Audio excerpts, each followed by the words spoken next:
Judgment in the matter of an application by the Secretary of State for Northern Ireland for judicial review. Lord Stevens will hand down this judgment. This appeal concerns the test to be applied when a court judicially reviews a decision by a coroner to disclose gists of information over which public interest immunity is asserted by a minister. Public interest immunity comes into play where an aspect of the public interest indicates that evidence, which would otherwise be relevant and admissible in legal proceedings, should not be disclosed or placed in the public domain, and therefore should be treated as inadmissible or as admissible only in the form of a gist of the information contained in the evidence.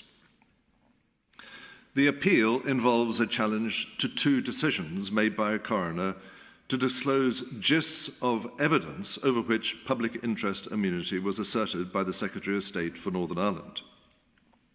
The decisions were made in the context of the inquest into the death of Liam Paul Thompson, who was shot and killed in 1994 near a gap in a peace line separating nationalist and unionist neighbourhoods in Belfast. No one has ever been held accountable for his death. The inquest, which was opened in August 1995, has been the subject of lengthy and profoundly disturbing delays. Hearings commenced on 3rd April 2023. The final module of evidence was due to commence on the 26th of February 2024 and was scheduled to last for 3 weeks. As a result of the Northern Ireland Troubles, Legacy and Reconciliation Act 2023, unless the coroner had heard all the evidence in the inquest by 1st May 2024, she would be unable to make a final determination, verdict or finding. One of the issues for consideration in the third module was whether the security forces had received information from an informer or whether there was other sensitive and secret information in connection with the deceased's death. The Police Service of Northern Ireland, the PSNI, held documents which were relevant or potentially relevant to one or other of those questions.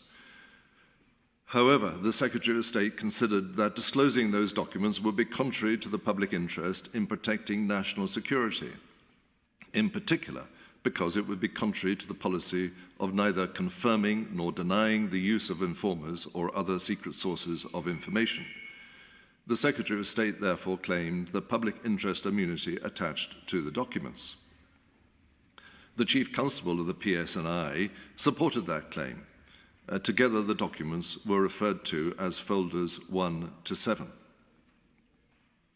The coroner had to decide whether she should uphold the public interest immunity claim in relation to folders 1 to 7, and if so, whether it was nevertheless in the public interest to disclose some of the material contained in those documents by way of a gist, that is, a summary drafted in such a way as to protect any secret information. The coroner decided to uphold the public interest immunity claim in relation to the folders. However, she also decided that a gist of the information in folder 7 should be disclosed and admitted as evidence in the inquest, gist 1. The Secretary of State and the Chief Constable challenged this decision by judicial review in the High Court. The High Court applied ordinary public law review standards, asking whether the coroner's decision was within a range of reasonable responses, and upheld the coroner's decision. After debate with the Chief Constable, the coroner then issued a new judgment that a revised gist of folder 7, gist 2, should be disclosed, superseding gist 1. The Chief Constable accepted the coroner's decision to issue gist 2, but the Secretary of State challenged this decision by judicial review in the High Court. The High Court again applied ordinary public law standards and upheld the coroner's decision. The Secretary of State appealed to the Court of Appeal. By a majority, the Court of Appeal dismissed the appeal. The majority agreed with the High Court that the applicable standards were ordinary public law standards, properly informed by context. Accordingly, it was not for the Court to determine for itself the merits of the decision to disclose the gists. Lord Justice McCluskey, in dissent, held that the role of an appellate court is one of reconsideration and not merely supervision, so that it must determine the question of disclosure for itself. He would have allowed the appeal. The Secretary of State appeals to the Supreme Court. The Supreme Court, in a joint judgment given by Lord Sales and me, with which the other justices agree, unanimously allows the appeal. Neither of the gists should be disclosed. I will now briefly summarise some of the reasons. The question whether a piece of evidence is covered by public interest immunity is a substantive question of the law of evidence. Neither the public authority claiming public interest immunity nor the court determining whether public interest immunity attaches has any discretion in the matter. It is an objective question whether the overall public interest requires that the evidence not be disclosed. The first instance court, in this case the coroner's court, must determine for itself the answer to that objective question. To do so, the first instance court balances the public interest in the open administration of justice and the public interest in this case, national security. For constitutional reasons and reasons to do with relative institutional competence, the court, in conducting that balance, will accept the Secretary of State's assessment as to the existence and extent of the risks to national security, unless that assessment is irrational, is unsupported by evidence, or has failed to take relevant matters into account.